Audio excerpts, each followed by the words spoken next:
Good morning, everyone. I'm coming here from Willis Church because I wanted to talk a little bit about Willis Church as well as the association that the church has with the 7 Days battles, along with the adjacent graveyard.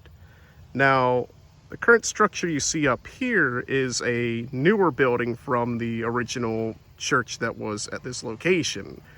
Sometime during the 1940s, the original church burned down, and eventually the church would eventually come together and then build this newer structure here. However, the original congregation as well as the nearby graveyard are all original to the original church. Now, what makes Willis Church important is that it is what gives the name to the nearby road here. This road is Willis Church Road, which was a vital crossroads leading from up north towards Glendale and the nearby communities in the northern part of Henrico County down towards the south towards the James River.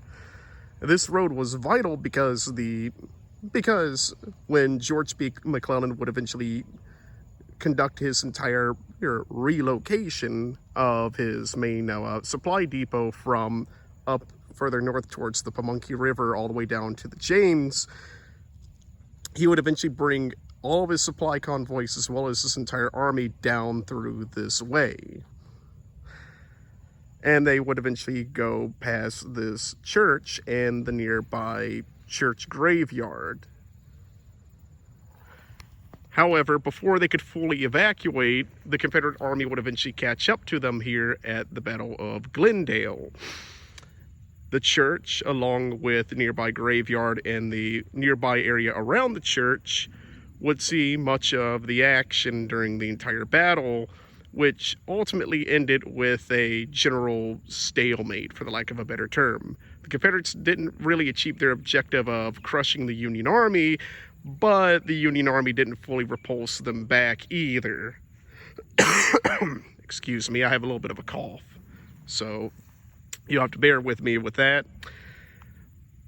So in the end, what would happen is that the federal troops would eventually leave the church area as well as this entire area around Glendale and move further south towards Malvern Hill, which is about a mile down the road.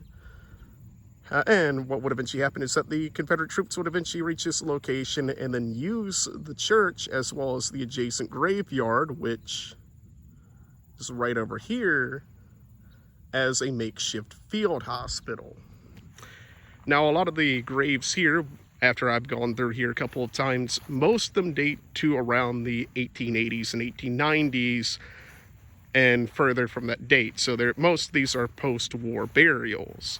However, there is, in fact, at least one known war burial in the cemetery. And as we approach his grave over here,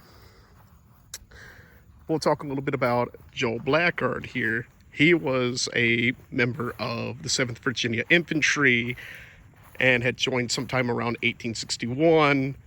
He became a captain for the entire company, and then eventually in 1862 he would fight during the 7 Days battles and would end up being wounded at the Battle of Glendale and then treated here at the makeshift field hospital, only to subsequently pass away.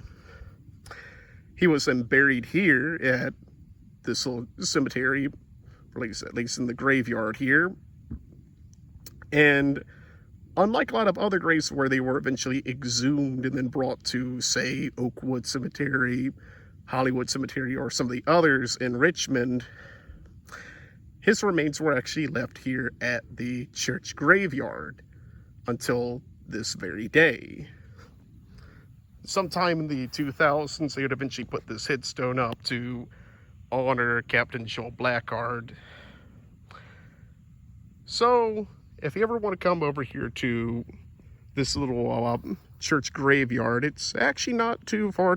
It's not too hard to find, because as I go ahead and pan over here, I'll tell you that it's not actually too far away from the nearby Glendale National Cemetery. And Glendale National Cemetery is the cemetery where a lot of the dead from the Battle of Glendale, as well as a couple of other battles like Malvern Hill, ended up being buried, at least after the war. Many of the remains that had originally died, like the original men who had originally died at Glendale and Malvern Hill, were originally buried wherever they could find them, like in this church graveyard or elsewhere around the local area. Then in the post-war years, specifically starting in September 1866, they would conduct numerous exhumation operations in the nearby surrounding area, and then eventually they would eventually be reinterred over at Glendale. Now, I might eventually do a video on Glendale at some point, but for today, I just want to focus more on Willis Church here in the grave of Joel Blackard. So, if anyone ever wants to come over here, you'll know where it is. It's actually right nearby the front. You can see it right from the road. I hope everyone has a wonderful day, and may God bless all of you.